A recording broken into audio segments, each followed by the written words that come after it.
7월 28일 일요일 양식입니다. 본문은 에레미야 10장 11절부터 25절이고 여호와를 찾는 자라는 주제로 말씀을 나누겠습니다.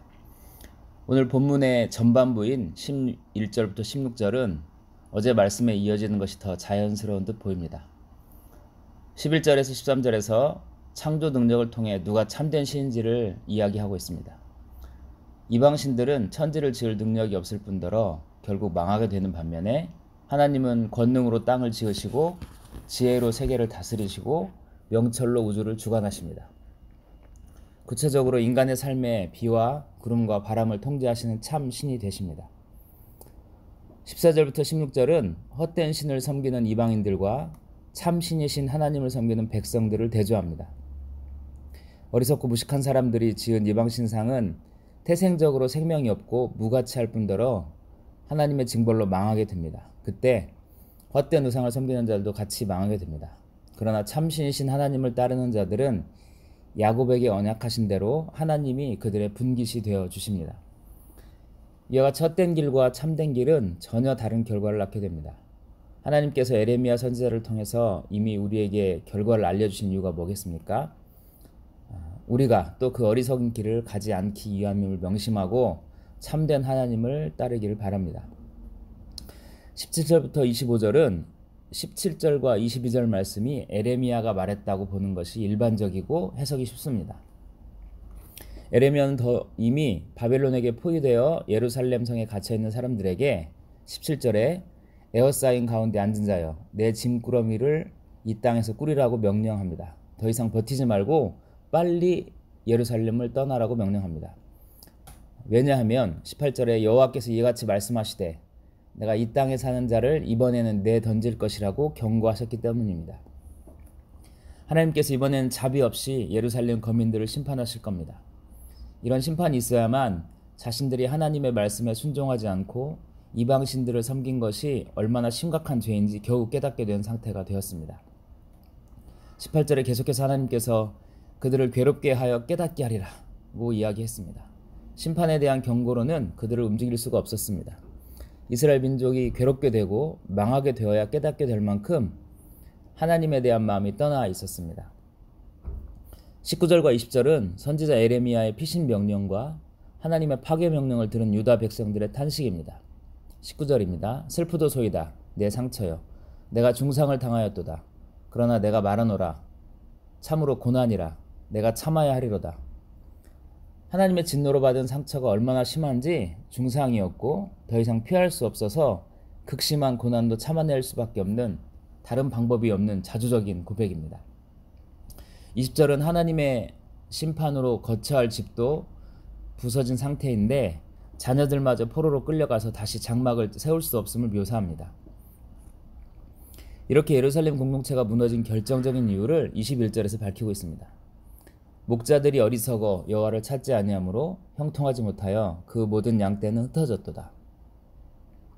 성경 여러 곳에서 백성의 불순종은 지도자들의 불순종에서 비롯되었음을 밝힙니다. 그러니 21절에서 목자들을 언급하는 것도 무리가 아니겠죠. 하지만 목자라는 타이틀을 달고 사는 저에게 오늘 다시 읽은 이 말씀은 뼈를 때리는 두려움입니다. 누구보다 하나님을 찾고 하나님 뜻을 찾고 하나님의 양을 찾아야 하는 목자가 여호와를 찾지 않았다는 말이 첫 번째 두려움입니다. 우리는 하나님을 찾고 하나님의 뜻 따르기를 위해서 많은 활동을 합니다. 그런데 이런 일들이 하나님이 아니라 하나님의 일로만 존재하게 된다면 여호와를 찾는 모든 일이 어리석은 일이 되고 맙니다. 두 번째 두려움은 그렇게 여호와를 찾지 못할 때 형통하지 못함입니다. 성경에서 언급한 형통은 사전적인 의미인 모든 일이 뜻과 같이 잘됨만을 이야기하지는 않습니다. 지난 목요예배 때 말씀하셨듯이 오히려 성경의 형통은 하나님과 동행의 의미가 더 큽니다. 하나님과 동행했을 때 주어지는 결과로서의 형통이 주어집니다. 여호와를 찾아야만 하는 목자들이 여호와를 찾지 않고 하나님과 동행하지 못하니 형통이 없음은 자명합니다. 세 번째 두려움은 양떼가 흩어지는 것입니다. 목자는 양떼를 보호하라고 존재합니다. 그런데 목자의 잘못으로 양떼가 흩어집니다. 목자가 하나님을 찾지 아니하므로 양들이 떠나갑니다. 양은 공격 도구가 없어서 목자의 방어막과 공동체라는 틀을 떠나면 생명을 유지하기가 어렵습니다. 양떼가 흩어졌다는 것은 목자로서 치명상을 입은 것입니다. 하나님께서는 저뿐 아니라 우리 모두를 목자로 부르셨습니다.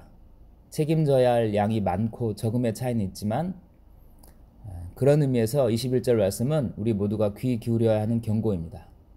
목자들이 어리석어 여호와를 찾지 아니하므로 형통하지 못하며 그 모든 양떼는 흩어졌도다.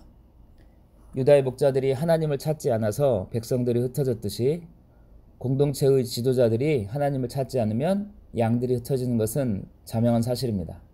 반대로 우리가 어리석음에 빠져나와서 하나님을 찾는다면 모든 일이 하나님의 뜻대로 형통하고 양들은 목자들의 돌봄 속에서 잘 성장하게 될 것입니다. 하나님에 대한 무관심, 말씀에 대한 무지, 하나님을 찾지 않는 교만을 떨쳐버리고 더욱 하나님을 찾는 목자가 되었으면 좋겠습니다. 17절에서 유다 백성에게 피신하라고 외쳤던 예레미야는 22절에서 다시 외칩니다. 북방 침략자들인 바벨론이 예루살렘 성에 점점 가까이 다가온 소리를 생생하게 들려줍니다. 들을지어다 북방에서부터 크게 떠드는 소리가 들리니 유다 성읍들을 황폐하게 하여 승량의 거처가 되게 하리라. 실시간으로 다가오는 적들과 눈앞에 흩어진 양떼를 보며 예레미야가 할 수 있는 일은 기도밖에 없었습니다. 모든 목자들이 하나님을 찾지 않을 때 한 사람 예레미야가 기도합니다. 명백한 징계의 상황일지라도 예레미야는 기도합니다. 이미 소를 잃었지만 외양간을 고치는 심정으로 기도합니다. 23절 여호와여 내가 알거니와 사람의 길이 자신에게 있지 아니하니 걸음을 지도함이 걷는 자에게 있지 아니하니이다. 이 기도는 잠언 16장 9절 말씀을 떠올리게 합니다. 사람이 마음으로 자기 길을 계획할지라도 그들의 걸음을 인도하시는 이는 여호와시니라. 유다 백성이 하나님을 의지하지 아니하고 이방신들과 주위 강대국들을 의지해서 바벨론의 침략을 막아보려고 했지만 결국 실패하고 나라를 잃게 됩니다. 자신에게 길이 있다고 믿는 유다의 멸망을 보면서 하나님의 인도하심이 바른 걸음을 걷게 한다는 자조적인 고백을 하게 됩니다. 이런 관점에서 24절의 기도는 하나님의 은총을 직접적으로 구하는 기도가 됩니다. 여호와여 나를 징계하옵시되 너그러이 하시고 진노로 하지 마옵소서. 주께서 내가 없어지게 하실까 두려워하니이다. 징계하신 하나님께서 그의 진노를 다 바라시면 살아남을 수 없으니 은혜를 베풀어 달라고 기도합니다. 당연히 받아야 할 징계여서 염치가 없지만 하나님의 자녀이기에 이런 기도가 가능합니다. 25절에서는 겨우 하나님의 진노의 도구로 쓰여져서 주를 알지 못하는 백성이고 주의 이름으로 기도도 하지 않는 족속인 바벨론이 교만해져서 잔인하게 유다 민족을 씹어 삼키고 예루살렘을 황무지로 만들고 있는데 그들을 막아달라고 기도합니다. 하나님을 찾지 않아서 잃어버린 양떼를 위한 예레미야의 기도가 오늘 우리의 기도가 되어야 합니다. 비록 징계의 상황이라 할지라도 아버지이신 하나님의 긍휼에 의지해서 기도해야 합니다. 개인과 공동체의 상황이 풍전등화와 같은 어려움이 있더라도 우리는 포기하지 않고 기도해야 합니다. 불의한 세력들이 더 득세하지 못하도록 하나님께 간구해야 합니다. 우리의 기도가 힘을 얻지 못할 것 같은 어려움에도 마지막 한 사람 예레미야의 심정을 가지고 기도해야 합니다. 그렇게 하나님을 찾을 때 다시 회복이 시작됩니다. 오늘 하루도 하나님을 찾고 찾는 하루가 되기를 기도합니다.